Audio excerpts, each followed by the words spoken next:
Okay, तो हमने पिछला episode of this series and किया था कि कैसे पांडवों ने इस भव्य मंदिर का निर्माण किया था एंड वो था इस सीरीज का पहला एपिसोड। एंड आज के इस एपिसोड में हम बात करने वाले हैं 16 जून 2013 की और भी कई सारी अनोखी और रहस्यमय बातों की। तो आइए शुरुआत करते हैं आज के इस एपिसोड की।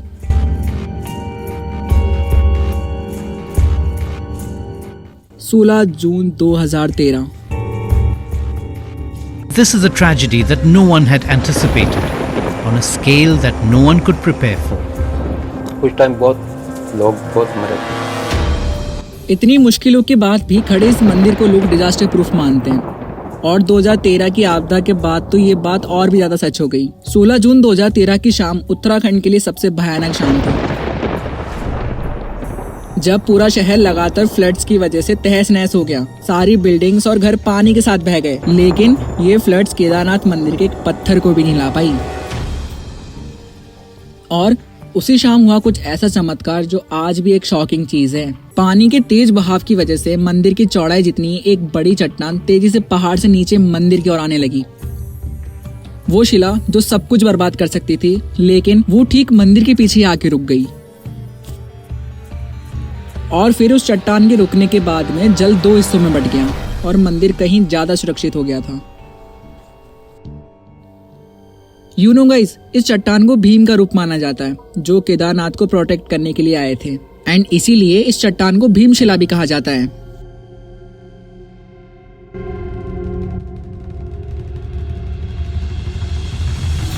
After 2013 floods archaeological survey of India ने इस मंदिर को स्टडी किया।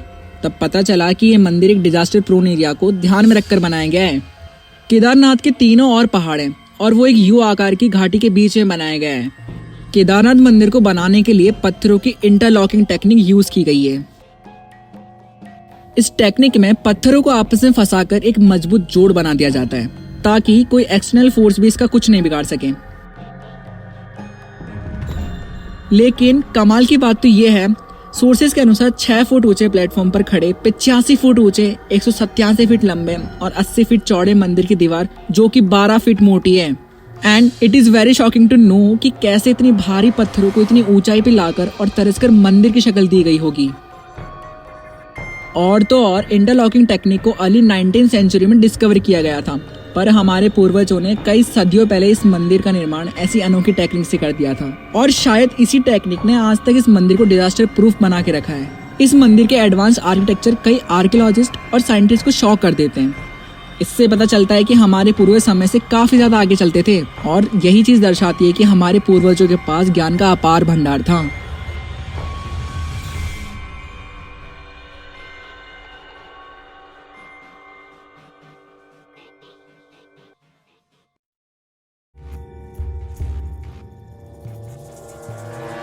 एक बहुत इंटरेस्टिंग बात है और पता नहीं ये सिर्फ एक इत्तेफाक है कि या कुछ और, कि मंदिर के कुछ दूर ही काल भैरव का मंदिर है, जिसमें ना तो कोई दीवार है और ना ही कोई छत। लेकिन माना ये जाता है कि केदारनाथ मंदिर के साथ साथ अगर आप इस काल भैरव मंदिर के दर्शन ना करो तो आपकी यात्रा सफल नहीं मानी जाती।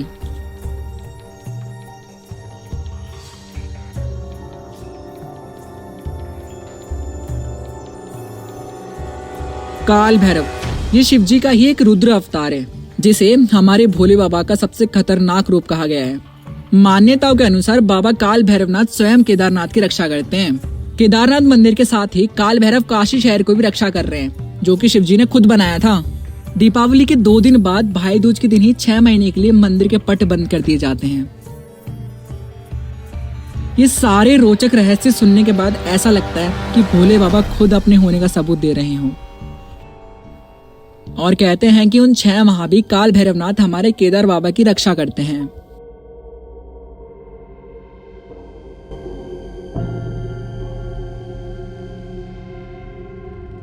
जब एक्सट्रीम वेदर कंडीशन की वजह से 6 महीने के लिए मंदिर के पट बंद कर दिए जाते हैं, उसी दिन हमेशा की तरह पूजा अर्चना करने के बाद एक दिया जलाया जाता है। उन 6 महीनों में मंदिर में या मंदिर के आसपास भी किसी का आना वर्जित होता है। यहाँ तक कि मंदिर के विग्रह और डंडे भी पहाड़ के नीचे उखीमठ ले जाते हैं। आश्चर्य की बात तो ये है कि वो दिया उन 6 महीनों तक लगातार बिना बुझे चलता रहता है और जिस दिन 6 महीनों बाद वापस पट खुलते हैं मंदिर में वैसे ही सफाई बरकरार रहती है जैसे कि 6 माह पहले थी। अब ये कौन सा चमत्कार है बाबा महादेव का, वो तो पता नहीं। कहा यह जाता है कि 6 माह के लिए बाबा ने मनुष्य को उनकी पूजा अर्चना करने का अधिकार दिया है और बाकी के 6 माह देवी देवताओं को।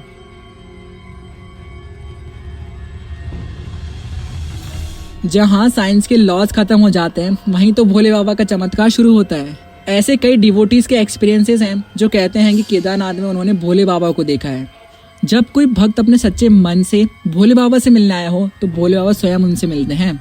भोलेनाथ तो है ही भोले और उनकी लीला भी अपरंपार है। पर क्या आप ये सब जानते हो कि हमारा प्रिय मंदिर भविष्य में लुप्त हो जाएगा? पुराण कहते हैं कि नारायण की शक्ति से जो 2 पहाड़ केदारनाथ के पीछे हैं, वहाँ नर का नारायण का मिलन होगा और यहाँ से धाम केदारनाथ और बद्रीनाथ लुप्त हो जाएंगे। पहाड़ों के आपस में मिलने से इनके रास्ते लुप्त हो जाएंगे और ये अपने आप में वापस एक बड़ी मिस्ट्री बन के रह जाएगी। पुराणों में ये भी कहा गया है कि इनके मिलन होने के कई वर्षों बाद नए धाम बनेंगे जिसे भविष्य बद्री के रूप में भविष्य बद्री के नाम से जाना जाएगा। केदारनाथ का रहस्य एक मिश्रण है धार्मिक विश्वास, अनुभवों और वैज्ञानिक तथ्यों का। ये जगह हमें अपने इतिहास और विश्वास के माध्यम से बहुत कुछ सीखने का अवसर देती है। और तो भोले बाबा के ऐसे अनोखे राज जानने के बाद हमें ये विश्वास जगता है कि ईश्वर हमेशा हमारे सामने होते हैं। सदगुरु के मुताबिक केदारनाथ जाना आसान नहीं है, लेकिन हर एक व्यक्ति को अपने जीवन में एक न एक बार यहाँ आना ही चाहिए। तो दोस्तों, मैंने तो ठान लिया केदारनाथ जाके बाबा से मिलने का। क्या आप लोग भी जाएंगे?